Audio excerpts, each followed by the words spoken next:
Hello, everybody. I'm back, and I think I have a few more. I've gathered a bit more strength. It's after midnight, but we can still have this conversation. So the question I now pose you. Hopefully, you've listened to the other parts of this whole assignment that God has given me. The question I'd like to pose right now to you is: Are you ready? And the question I'd like to pose to parents is: Are our sons and daughters ready, to embark on this journey? So are you ready? Because if you want to marry or remarry and have decided to go on this journey with me, you must understand that there may be many beliefs in your head that you have to let go of. And my desire and prayer are to help establish not just marriages, but marriages with couples that are well informed. And that's what I'm doing. I'm trying to inform you well. Because marriage is not just about the wedding, it is quite involving. And that is why Paul opted to stay single.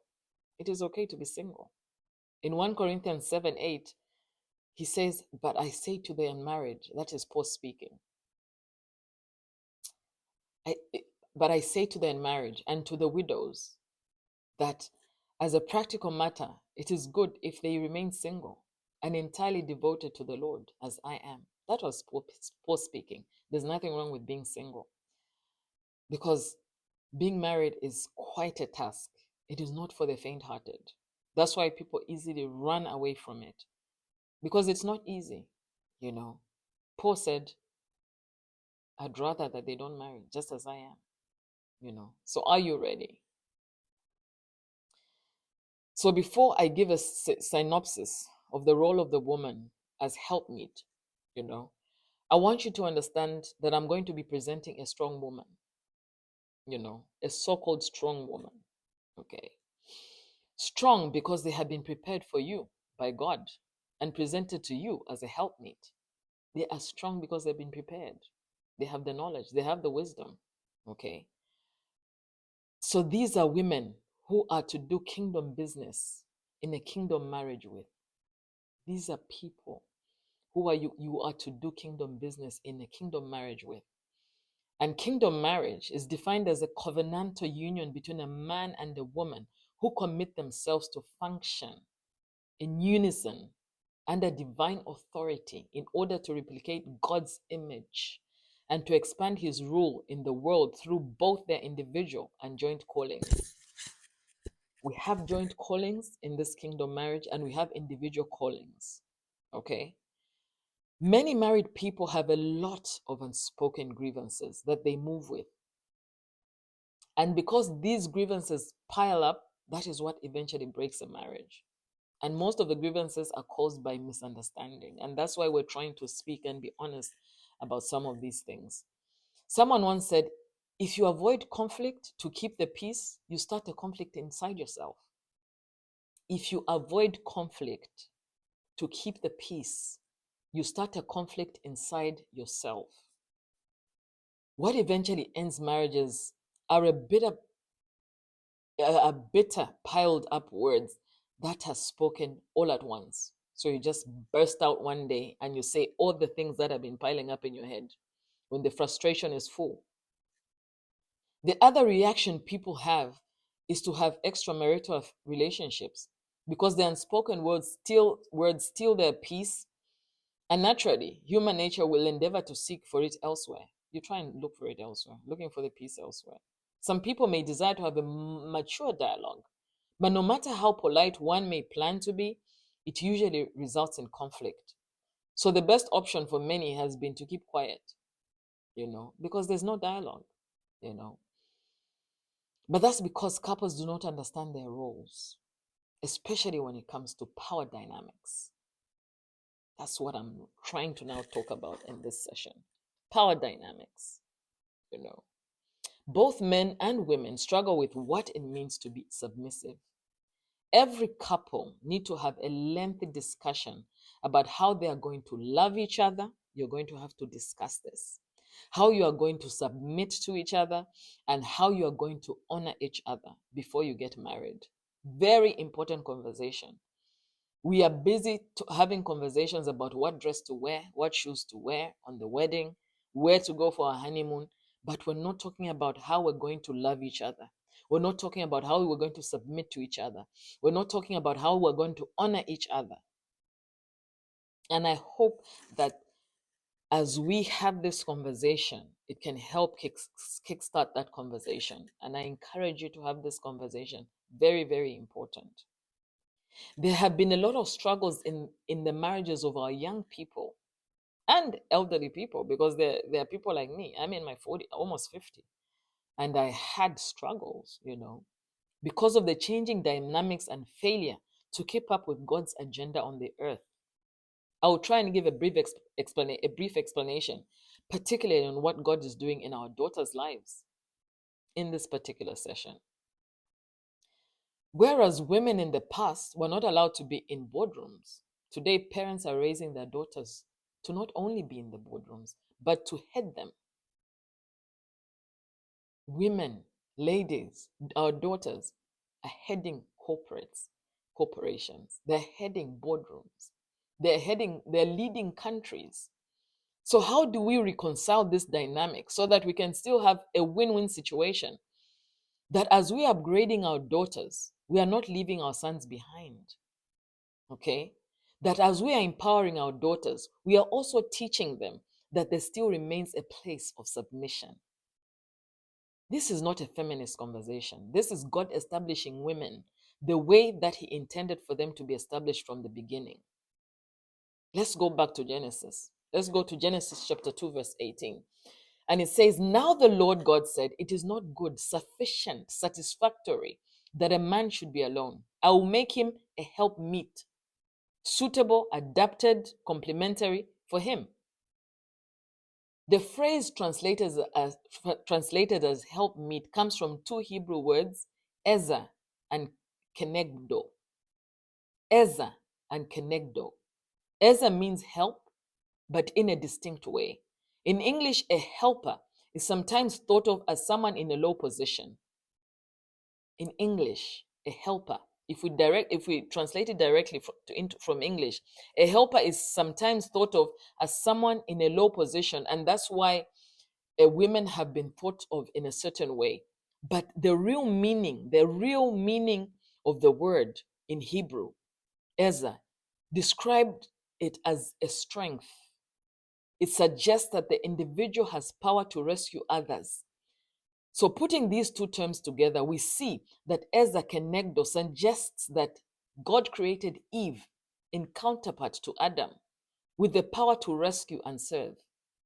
Helpmeet is not a label of inferiority, but an acknowledgement of strength. While the calling to serve and nurture has often been betrayed by society as weak or inferior, Ezer Kenegdo teaches us that part of our God-given nature as women includes a strength to serve. I help others not because I am a lowly servant, but because I possess the power to rescue and aid. Eve was not designed to be exactly like Adam. She was designed to be his mirror opposite, possessing the other half of the qualities, responsibilities, and attributes which he lacked. Just like Adam and Eve's sexual organs were physically mirrored opposites, one being internal and the other external, so were their divine stewardship designed to be opposite, but fit together perfectly to create life. Eve was Adam's complete spiritual equal, endowed with an essential saving power that was opposite yet complementary from his. So we learn from this that women were created not to be ruled by men, not to be oppressed by men, not to be ordered around by men, but to be perfect spiritual equal. They were created to serve and nurture because of their strength. When I first got this revelation, it made me uncomfortable because that is not what we are taught. The traditional views in me, the doctrine in me, the indoctrination in me was resisting it. But at the same time, it was making so much sense. The Lord was showing me how we as women are the carriers of life. We incubate life, not only in the physical sense, where we would conceive, carry the baby, incubate the baby, but it is ready to be birthed until it is ready to be birthed, and then deliver the child. Throughout the ages, this was believed to be our only job. And because of this, there was even a time when men used to pray and thank God that He didn't make them to be women. Like they would say, "Oh, thank God, it's not a girl. It's not a boy, it's a girl." You know, it was like they were grateful that they were not made to be women because of the way society viewed them, and I can understand. You know, however, women have both spiritual and physical wombs. They do not only deliver babies; they also deliver ideas in the boardrooms and in the home. Today, women are taking top decision-making positions in the corporate world and even in politics, something that was a taboo and unheard of before. And we have to talk about this topic because life is not the way it used to be. There was misunderstanding. People now are enlightened, but we're failing to realign. Okay? In the Bible, there was Deborah. Let's go back, way back in time. Okay? Let's not even talk about the future. Go back, way back in time. Because there was a woman called Deborah. She was a prophetess and judge who was called by God to lead at a difficult time, a very difficult time, that impacted the whole globe. She was the only female judge in the Hebrew Bible. Below, I'll explain to you, is her curriculum vitae, her CV, her resume, as it is called in other parts of the world. What were her qualifications? Courageous. Deborah was called by God to lead at a difficult time. Wise. Deborah served with wisdom and knowledge.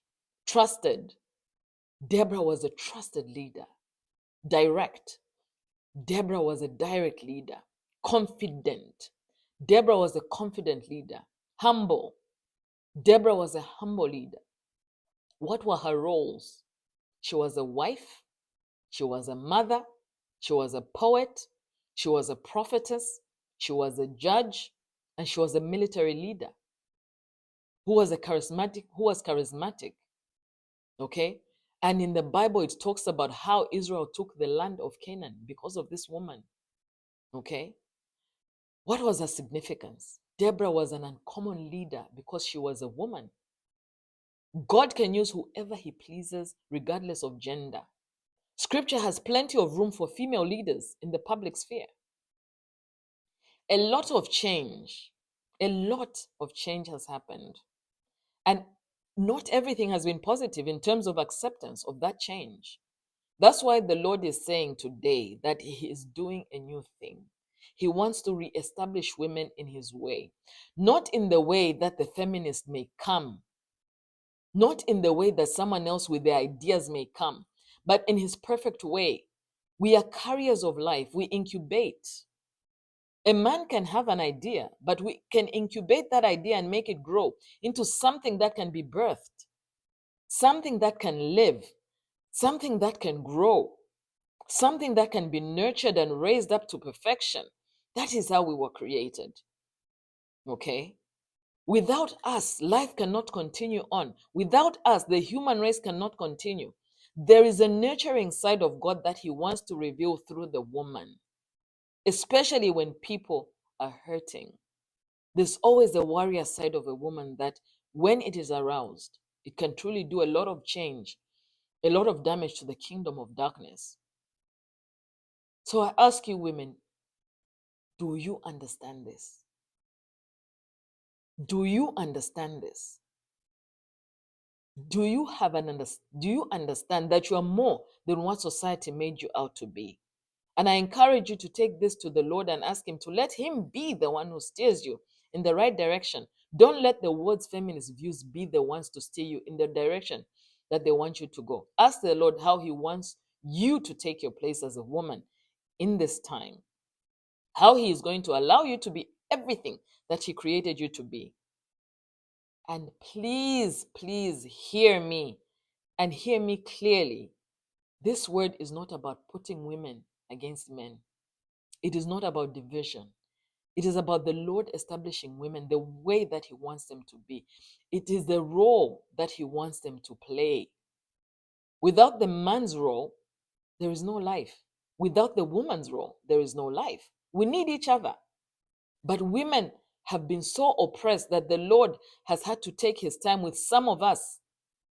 For centuries, we have been taught about the role of the man. And that is why I'm focusing on the woman's role in this particular session, that we may align to predestined roles of the woman. He has had to mold us. He has had to really take us through an intense wilderness experience for us to understand who we are and to understand our worth, to understand the power that we carry, to understand the authority that we have, to understand what position we need to take, where we are going, and how we are to work together with men so that we can have impact in our joint kingdom assignments. The Lord is training us and putting us in a position where a lot of women are going to be pioneers, leaders who will be going forth into the world. It is already happening very fast. He's raising women to be speaking like never before in a way that is not appealing to the world, but that which is appealing to the spirit that lies within each and every single person. Some women know that now because they are seeing it happening, but the men need to know it as well so that we can move together in one accord. So, gentlemen, I present to you the virtuous woman. I present to you a virtuous woman. Are you willing to accept this virtuous woman so that we can live in unity, so that we cannot have squabbles, so that we cannot have unspoken issues in a marriage, marriages that will end up, breaking. Proverbs 31, 10 to 31. That is the woman that it's talking about. That is the woman that Proverbs 31 is talking about. And let me read it so that you get it clearly again.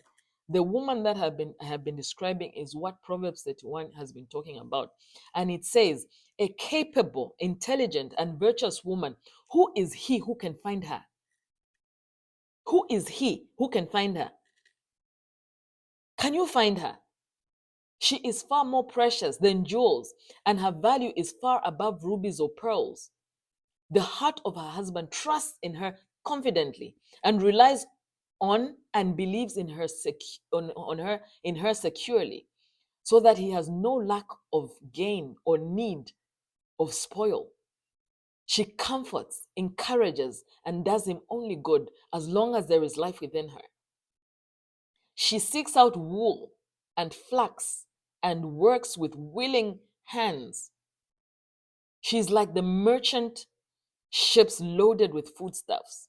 She brings her household's food from afar. She rises while it is yet night and gets food for her household and assigns her maids their tasks.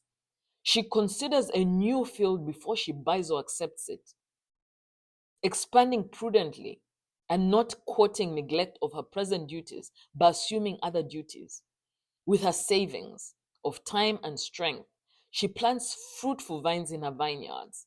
She girds herself with strength, spiritual, mental, and physical fitness for her God given task and makes her arms strong and firm. She tastes and sees that her gain from work with and for God is good. Her lamp goes not out, but it burns on continually through the night of trouble, privation, or sorrow, and warning away fear, doubt, and distrust. She lays her hands to the spindle, and her hands hold the distaff. She opens her hand to the poor. Yes, she reaches out her filled hand to the needy, whether in body, mind, or spirit. She fears not the snow of her family, for all her household are doubly clothed in scarlet. She makes for herself coverlets, cushions, and rugs of tapestry. Her clothing is of linen, pure and fine, and of pure, such as of that which the clothing of the priests and the hallowed clothes of the temple were made. Her husband is known in the city's gates.